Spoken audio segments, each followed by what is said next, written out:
Picture a tired man in an office cubicle.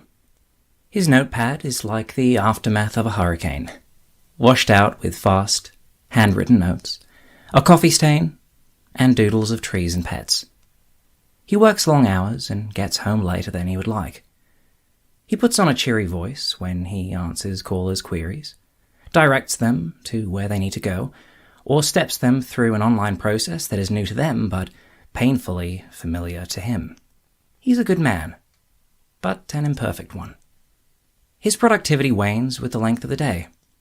He makes mistakes, uses space, and sometimes would rather be somewhere else. Now imagine 1,000 of this man. For the company hiring him, that's a lot of resources and a lot of mistakes. You can understand why AI call and queue software became so popular. AI call and queue, or AQ software, is a catch-all name for tools which assist in the AI automation of online and remote services. This particularly means booking and queuing systems, which automatically detect and fill vacancies by a learning model which organizes by priority. But it also fills a large number of customer-facing roles. When the AI boom began, AQ soon followed. Whether you were trying to get tickets to the next Taylor Swift concert, trying to be placed on a waiting list for surgery, needing legal advice, or just trying to read the latest bestseller, AI scalping can impact you. Getting your spot on a digital queue used to cost nothing, but now can cost the price of a cup of coffee, or more for those who are desperate or unaware that they are being scalped. While it is a nuisance, many pay and move on. However, the people who are most impacted are often the ones who are listened to the least. This includes people with language barriers, a dependency on particular services, and the least money. For some, it means missing an appointment with a support worker or information provider, or being able to afford one less meal a week.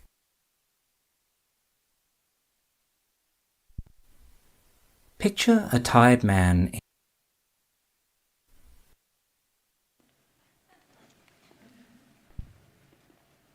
The Trend Report. And there's one of the potential scenarios. But I'm not going to say very much. I'm actually just going to let our brilliant speakers come on the stage and talk about the Trend Report. I want to give them really maximum time. So Michael Dezuanni and Kim Osman from the Digital Media Research Centre at Queensland University of Technology. And you can read their incredible bios on the app. But let me just give a little bit more texture to them. So Michael is a self-declared library nerd who likes nothing more than visiting libraries around the world, whether these be school libraries or major national institutions. His all-time favourite, is one of my favourites, is the Cheetham Library in Manchester, which has been in continuous use as a public library for 350 years. As for Kim, well, one of Kim's best memories is of travelling out to a rural Queensland library that serviced an area roughly the size of Ireland and seeing two things she'd never seen in person before: a giant touch-screen tabletop and a carefully preserved scarf from a returned World War I soldier. So, Michael and Kim, over to you. You have 44 minutes precisely, and I will stop you, and I will try and wave at you 5 minutes before. But over to you. Thank you very much. Well, thanks so much, Sharon. And we promise we won't take 44 minutes, actually. And we promise also that we're not phantom AI. We're actually here in person. So it's really, really wonderful to be here to share with you the Trend Report 2024, or at least our version of it. I want to start by acknowledging the Turrbal and Yagara as the First Nations owners of the lands where QUT stands and where we are today, actually. And to recognise elders past, present and emerging, and I'd also like to recognise any Aboriginal and Torres Strait Islander people in the room today. I would also like to thank Vicky McDonald for inviting us to be part of developing the Trend Report for 2024, and also Stephen Weiber for all of his sage advice and collaboration as we've been going through the process. So I just wanted to start at the beginning by asking, well, why should we complete a Trend Report? Why would you want to have a trend report? What's the purpose of one? Well, we believe that trend reports are most successful when they're generative rather than definitional or overly predictive. Their role is to start a conversation in communities about where we are heading. The goal should be to think about what is currently happening and what is likely to occur in the near future, rather than to try and predict what will happen in the medium or the long term. Of course, many people in the past have got technology predictions very, very wrong, if you want to focus in on technology predictions. So in 1995, Robert Metcalfe, one of the developers of the early internet, famously said that after some initial success, the internet is likely to be it's likely to catastrophically collapse. In 1997, the CEO of Dell Computers argued that due to its non-profitability, Apple computers should be shut down and its money given back to shareholders. And of course, the world's most successful photography company of much of the 20th century, Kodak, failed to recognise the future of photography would be digital, and we really don't hear too much about Kodak anymore. It's also fun to consider what we currently know to be true and what might be true in, say, 20 years' time. So will OpenAI, the inventors of ChatGPT, be the world's biggest company in 2044? Or will it be a footnote in the history of technological development? It's really impossible for us to say. Considering and working with trends is largely about imagined futures, but it's also simply the work of critically reviewing other people's considerations. And that's really what we've done for this literature review. So to undertake the review, we undertook a horizon scan of trends, 515 in total, across different domains and national contexts, including socioeconomic, geopolitical, consumer, business, technology, risk and information trends. We coded and synthesised individual trends to identify their prominence and relevance to information futures.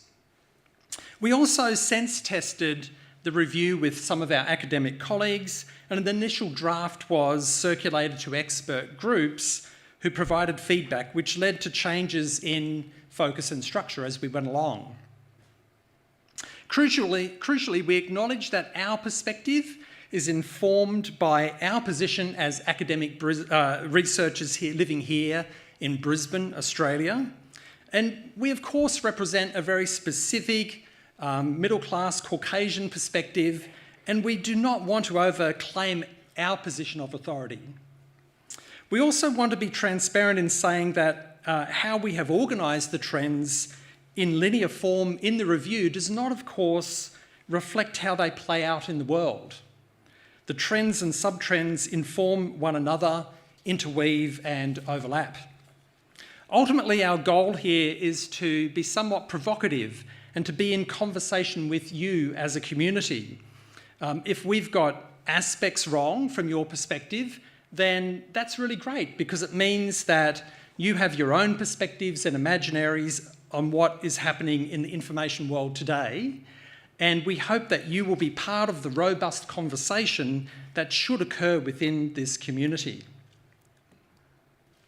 So in addition to the literature review, the IFLA Trends 2024 includes a range of other materials. You've already been introduced to an excerpt from one of the scenarios, that aim to be provocative through the medium of speculative fiction. So we've been working with colleagues Alex Burton, whose voice you heard just earlier, and Elizabeth Heck to develop some of these materials as another way to prompt thinking about these emerging trends. And we encourage you to engage with these materials when they're made available. So today we are sharing the top lines of the 7 broad trends, along with some examples we outline in the review. We will not cover everything that is in the review, but we hope to give you a good sense of it. So let me start with trend number 1. So trend number 1 is that knowledge practices are changing. The broad focus of this trend is that how we generate knowledge and store it as information in our societies is changing with the rise of digital technologies and with acceptance of the need to recognise diverse perspectives and voices. Around the world, we are seeing welcome calls for the prioritisation of diverse and marginalised voices, and there is recognition of the importance of including non-dominant voices and perspectives and knowledge in decision-making, public conversation, research and everyday life. In other words, there's recognition that, of the power that diversity of experience brings to generating, storing and circulating information. Meanwhile, although written text continues to be the central form of information recording and circulation in our societies, its dominance is being challenged by other media other forms, particularly video. Video is more vernacular than written text. It's more easily accessed by a greater number of people and often more easily understood in local contexts. Take the example of short-form video on platforms like TikTok, Instagram Reels and YouTube Shorts. Although these platforms are often understood as being spaces for entertainment and social interaction, they're also spaces where people seek information, including news. And they are spaces for learning. So consider the BookTok hashtag on TikTok, where young people share their passion for books and reading. Videos featuring the BookTok hashtag have been viewed over 200 billion times. And at last count, several million videos on TikTok feature the BookTok hashtag, making it the largest ever online community about books and reading. In addition, of course, we know that young people often use YouTube as their preferred platform for conducting searches for information. Of course, misinformation continues to impact society. Misinformation, disinformation, malinformation describe the circulation of harmful, inaccurate, or deceitful information. There is a hierarchy of harm or intent related to misinformation, from the misreporting of neighbourhood incidents on social media platforms through to the intentional spreading of politically motivated rumours during political campaigns. We know that misinformation can be particularly harmful in societies that are socially, culturally and politically polarised, where the focus is on difference and otherness rather than on consensus building and shared responsibility. Social media enables every individual to create, consume and circulate misinformation that can be widely shared. We are all consumers of unvetted and unedited information on a scale that is absolutely unprecedented. So against this backdrop, you might ask yourself questions like the following. How can you build skills in your community to counter misinformation? How do you use short-form video to engage people with library information? And I'm going to hand over to Kim to talk about the next 2 trends. Thanks, Michael. Thanks very much. The second trend in the report focuses on the role of emergent technologies like generative AI. Information futures and technology are inextricably linked. We heard from Marek about this morning, and there are several sessions throughout the next 3 days that explore this relationship. And indeed, in the report, the mediating effects of technology are explored in every trend. However, this trend looks specifically at the types of technologies we might be using in the future, if we're not already, and the opportunities and challenges they create for information and knowledge. So the one obviously we're all talking about is Gen AI. The speed at which generative AI is developing makes forecasting its future implications difficult. But we do know that along with the risks presented by things like AI-generated deepfakes, it also gives rise to new forms of creativity and access to information. It can help with personalised learning and information retrieval and presentation. It can automate mundane tasks, as Marek was outlining today, and ideally will augment and not replace our own intelligence. However, we'll need to develop new skills to use Gen AI tools effectively, and Michael will talk more to this later. One of the areas that Gen AI requires skills in crafting prompts for is language translations. Several studies have compared Gen AI translations to existing machine translations and human translators. And in each case, the quality of the Gen AI translations doesn't exceed the current outputs of machine translation that is really useful for large corpuses of text, or human translators who are in each case clearly superior for being able to understand cultural context and variations in language. But as large language models evolve in the next few years and they have access to more data in more languages and learn from the prompts that we do use, this may change. Another technology that is scaling rapidly is the digital twin. Digital twins are virtual representations of something, and they're being created and used in a wider variety of contexts. One of the more ambitious digital twins is Tuvalu.tv, the first digital nation. It's formed by the Tuvalu government as a way to preserve the small Pacific Islands' statehood, language and culture in response to its impending loss of land due to the climate crisis. Tuvalu will digitally recreate its land, archive its rich history and culture, and move all governmental functions into a digital space. However, having nations and culture created from data in digital form raises questions about sovereignty, citizenship, privacy, and surveillance. And these are all issues that are explored in various ways throughout the report.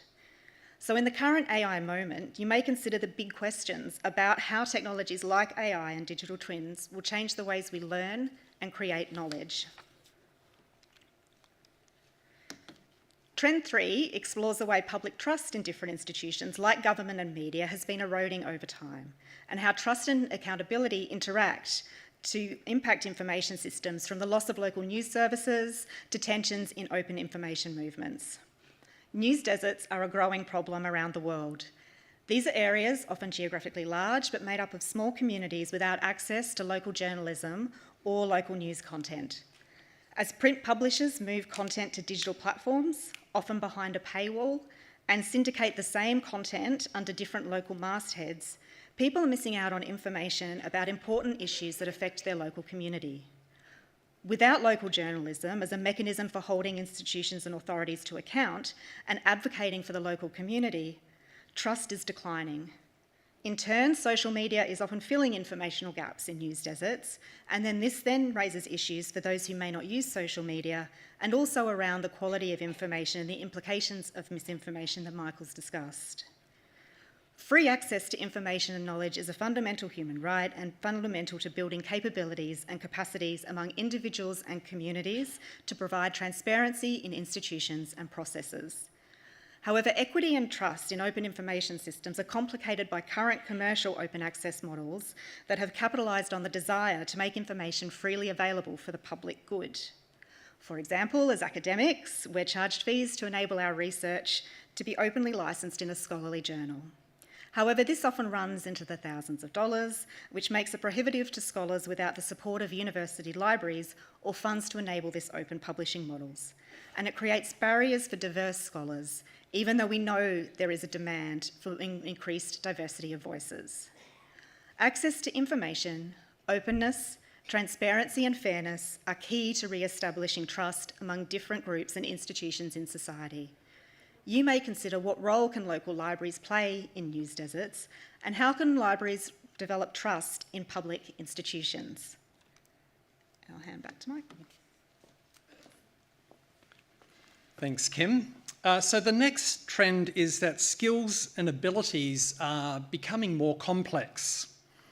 In this trend, we focus on the impact of digital technologies and how people need to develop practical skills to use devices, software, and systems.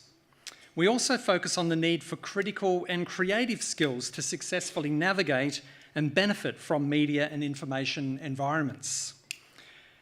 This is taking place not just against the backdrop of the rise of AI, of course, but a host of other technologies, as we outlined throughout the Trend Report. One of the key challenges for our societies is that there's a global talent shortage and a growing demand for digital skills and competencies. The World Economic Forum's 2023 Future of Jobs report suggests that due to technological change, 83 million jobs will be lost and 69 million jobs will be created in the next 5 years globally. And many of these will require specific digital skills. A key challenge is that many of these jobs will require multiple layers of skills development.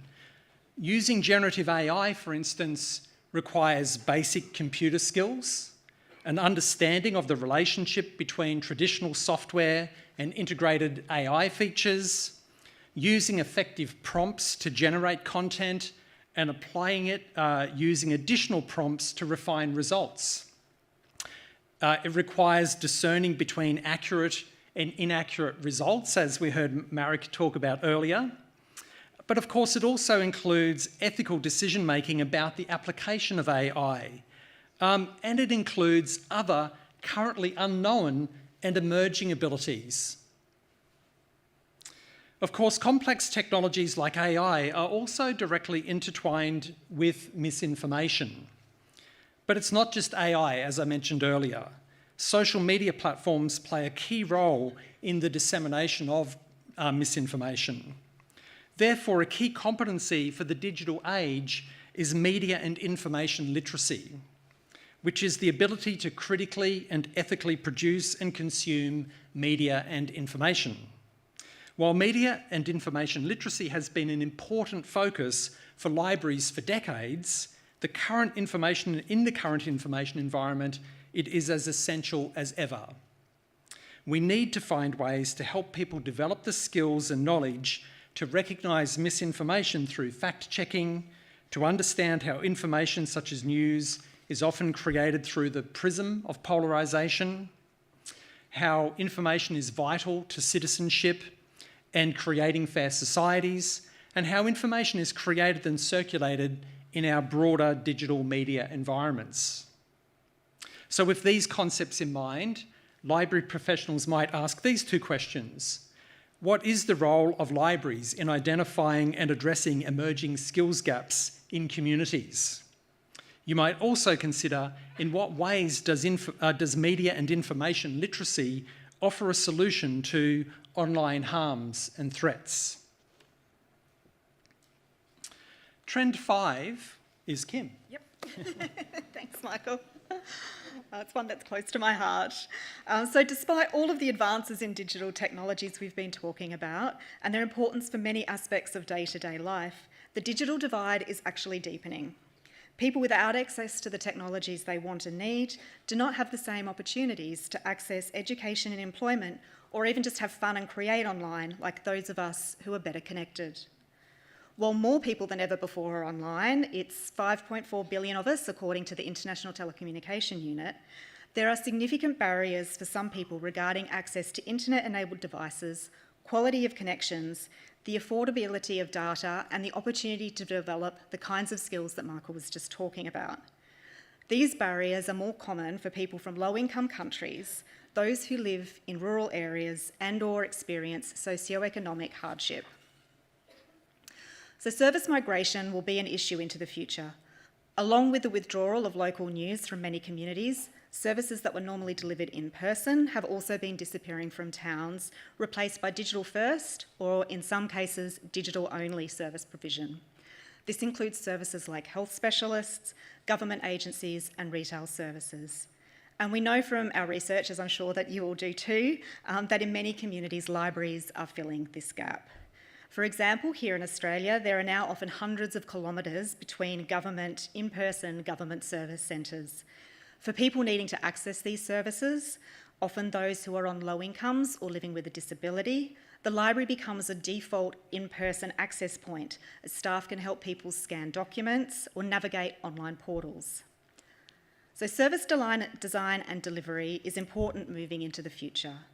Designing and implementing inclusive data and information processes and practices to inform appropriate service design can be supported by adopting inclusive cultural frameworks. I spoke earlier about the trend towards AI gathering more data from more sources in more languages. This trend will hopefully see more disaggregated data collected that are representative of more people, and this will be reflected in search results and generative outputs, and will also help identify barriers to inclusion. However, there is recognition and growing recognition that inclusion in and of itself is not an end goal for some people. In line with the principles of data sovereignty in a cultural context, First Nations people have a right not to participate in these often colonial systems. According to the CARE Principles for Indigenous Data Governance, First Nations people have a right to create value from Indigenous data in ways that are grounded in Indigenous worldviews and realise their opportunities in the knowledge economy. In recognition of the urgent need to address growing digital and social inequity, you might consider your own service design and data collection. What data do you currently have? What data do you need? What data should you be collecting or not?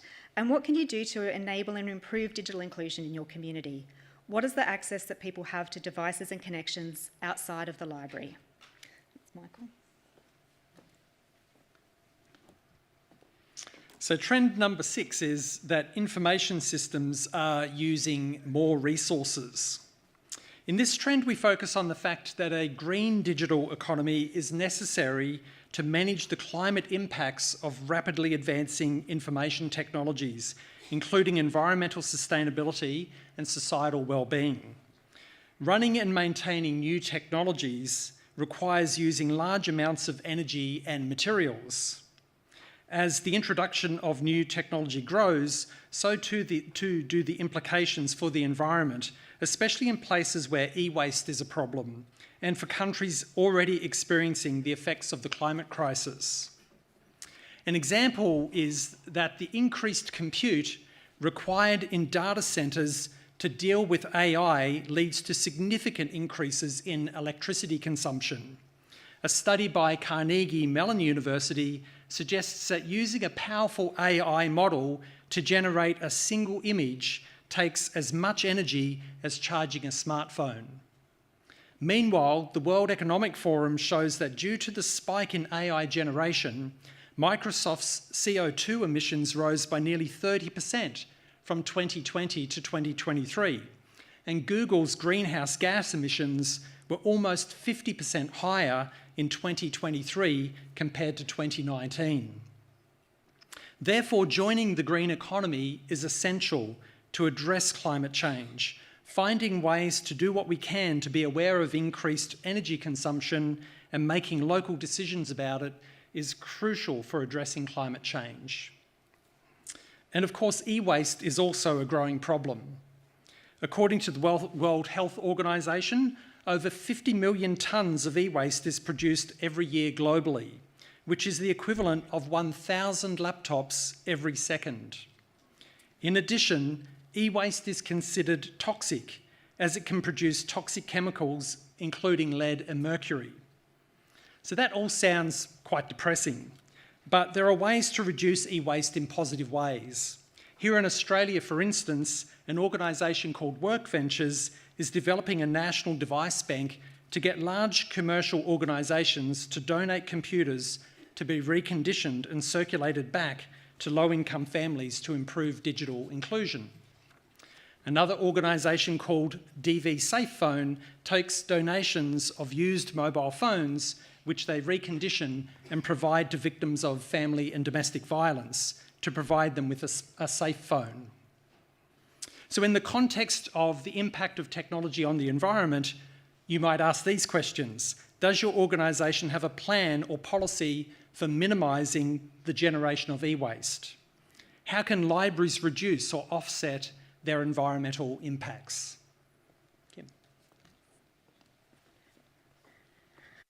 The last trend we're presenting today is one that's really emerged in response to all of the other trends that we've been talking about, and that's people's desire to see a better world. In the face of declining trust in public institutions, the climate crisis and social inequality, people are using increased access to knowledge and information to seek out ways to build better place-based digital communities that are inclusive, equitable and sustainable. Local place-based events and collaborations build community resilience and capabilities. Place-based approaches to local issues have economic benefits by making use of shared social infrastructure and responding to local community needs in the right way that actually makes a difference. Involving local people in the design and delivery of programs and services increases community cohesion and resilience. And people are really looking for these opportunities to connect with others and share stories and experiences that make a difference in their local community. And online communities are growing also. As the number of internet users grows, so too does the number of social media users. And social media platforms are a significant component of the way that people engage online. But here it is worth making the distinction between social media platforms and online communities. Social media is a place where people do gather and form meaningful online communities, but the trend we're talking about here is the trend to more niche digital platforms where people are organising and sharing information around shared interests. So rather than sharing as a form of broadcasting, and we are sharing less information this way through posts on social media, we are now more likely to share information as a form of community building. People are looking for opportunities to share information in smaller, sometimes closed groups. This includes platforms like Discord that was initially used by the gaming community, and indeed this is still the dominant use of the platform, but it now hosts communities based on other interests. And another platform that is currently the second fastest growing, behind ByteDance's Lemonade and ahead of its flagship app TikTok, is Tumblr. The blogging platform is seeing an increase in users due in part to the nostalgia for a simple web for those of us from a certain age group, and also new users who are looking to easily organise around a topic or issue. Recognising its role in fostering online communities, Tumblr's recently introduced communities as a beta feature. So as people continue to seek out connections for social inclusion, for sharing information and for enacting change, you may ask, what is the role of the library in addressing larger social problems like digital exclusion, poverty and education gaps? And what more do libraries need to become catalysts for community life in the next 5 to 10 years? Thanks very much. It's been a great pleasure working on this report with Stephen and Vicky and the team, and we must also give our thanks to the advisory group for their invaluable feedback. As we've mentioned, we really hope that the report is a conversation starter about possible information futures and the futures that we want. And it enables us to have these conversations at an international, national and local level. Thank you very much.